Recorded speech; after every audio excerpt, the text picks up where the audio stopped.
What's going on, guys? Michael Green, Crystallized Reformation, here, just giving you a little, something today. Um, and this is still going part of my Why is 2020 So Bad series that I'm doing.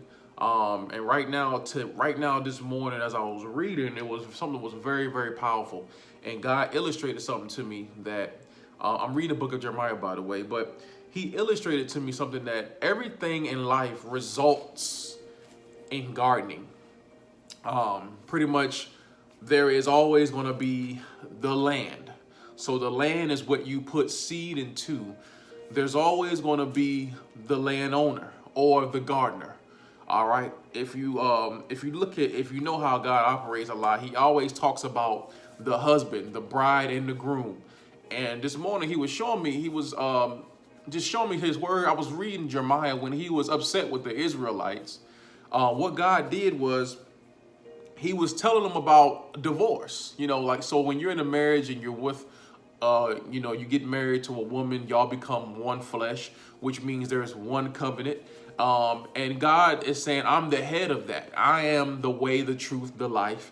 And then as the man, you are supposed to duplicate what I put in you, which is good seed. You're supposed to give good seed to your wife, and she's supposed to produce good fruit. So everything that God does is always, it operates in order.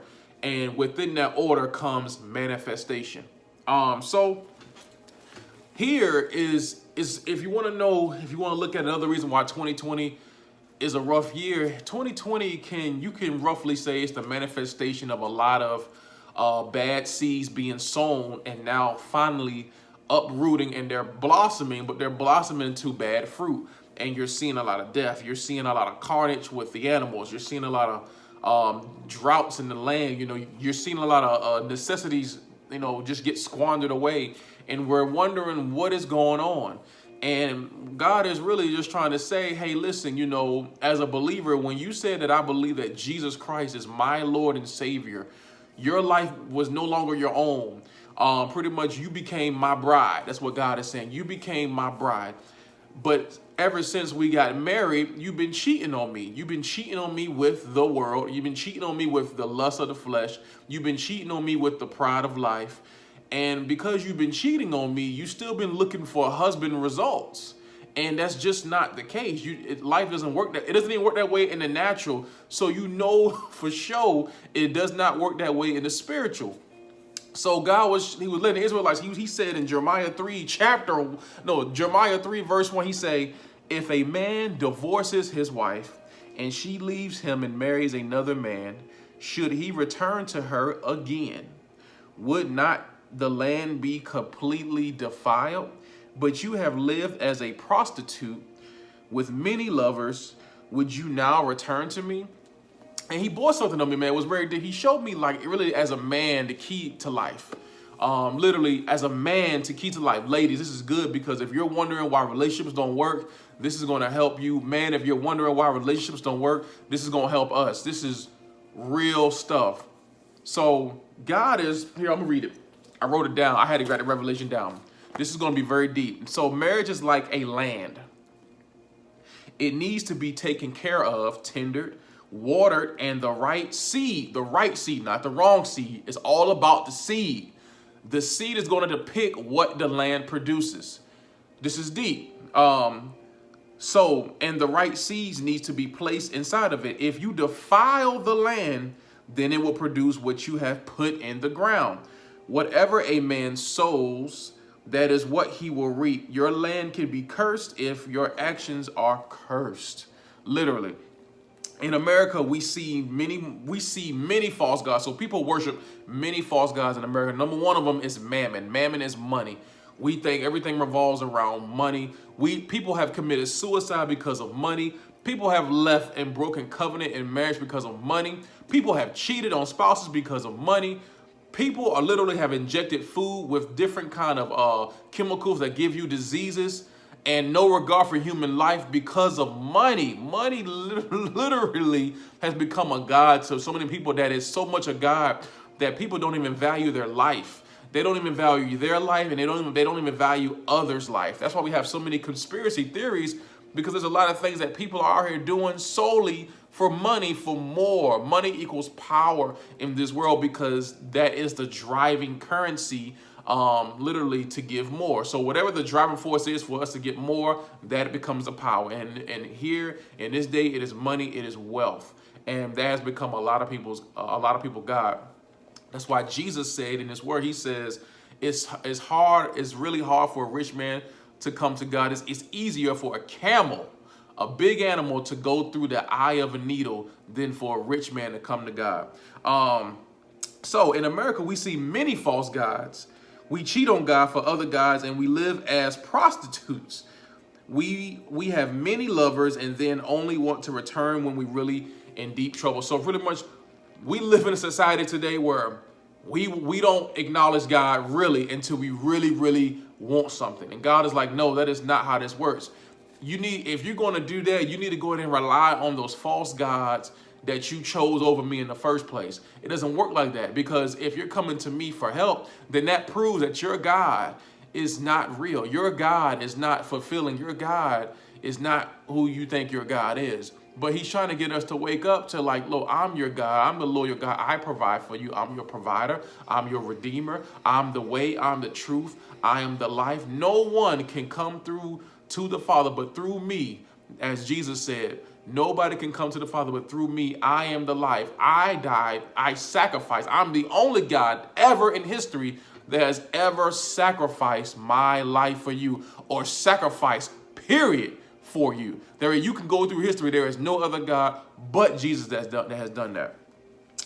So I wanted to break down when it comes to the land and the farmer. So men, we are the husband. We are the gardener. We are the farmers. God gives us the seed, right? A depiction, your sperm. Let's just be real. We carry the seed. We are the life givers. This is where the world twisted it. See, they say the women were the life givers. No. Men, we are the life givers. Women are the women are the land. This is very powerful. This is the key to life. Women are the land. So because the woman is the land, whatever seed we place in her, she is the life producer. She increases everything. Literally, everything you give her, it increases, it multiplies. She is the increaser. She produces. That's why she brings forth a beautiful child. But you gave life. That's why Jesus said, I'm the way, I'm the truth, I'm the life. He is a man. But he also says, he's like me. So if the order is going to be man, woman, children. So the woman is the producer.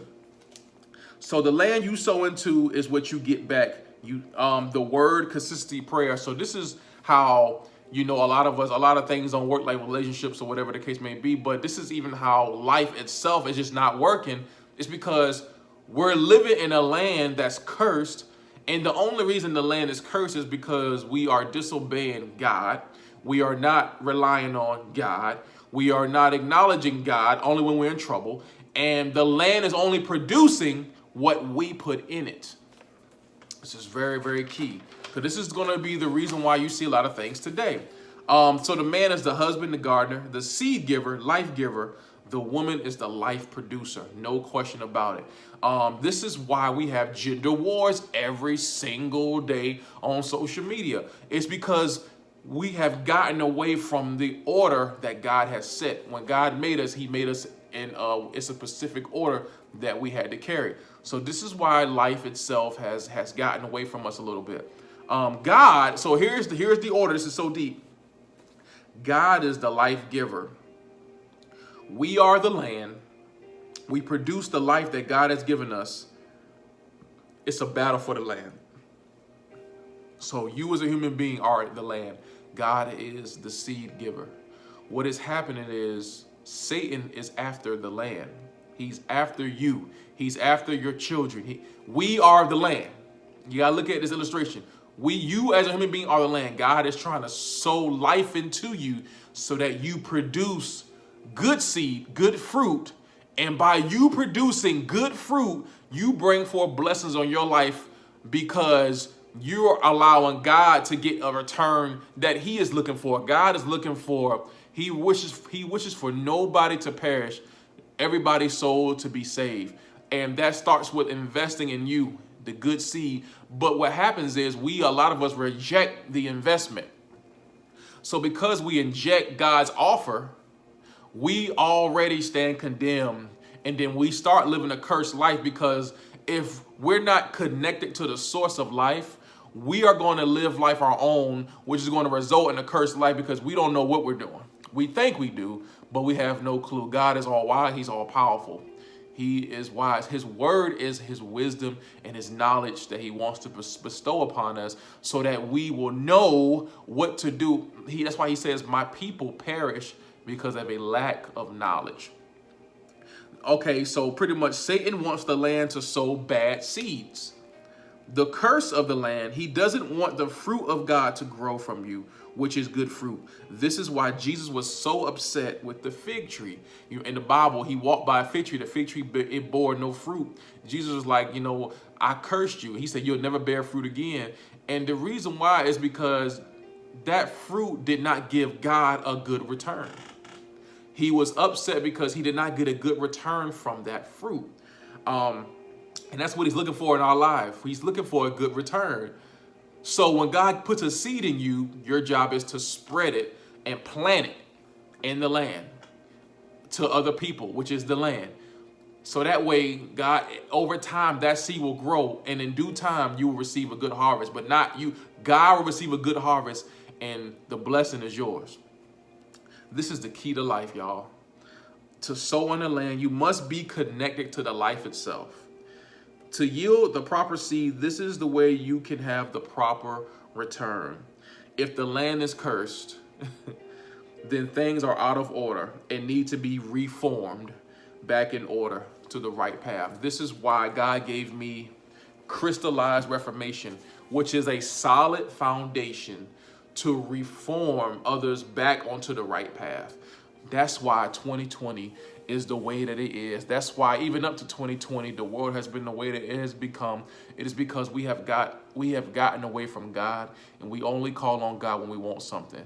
But we just need to get back. If you're alive still, you still have the opportunity to reform back onto the right path and give your life back to Christ.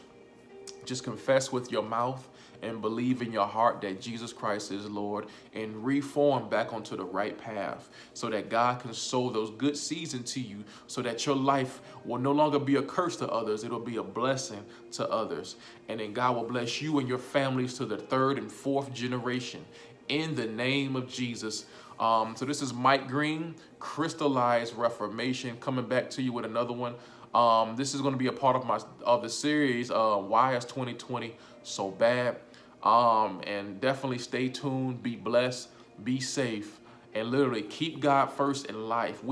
You see it all the time, but just keep the Lord first and be blessed in the land. All right, y'all have a good one.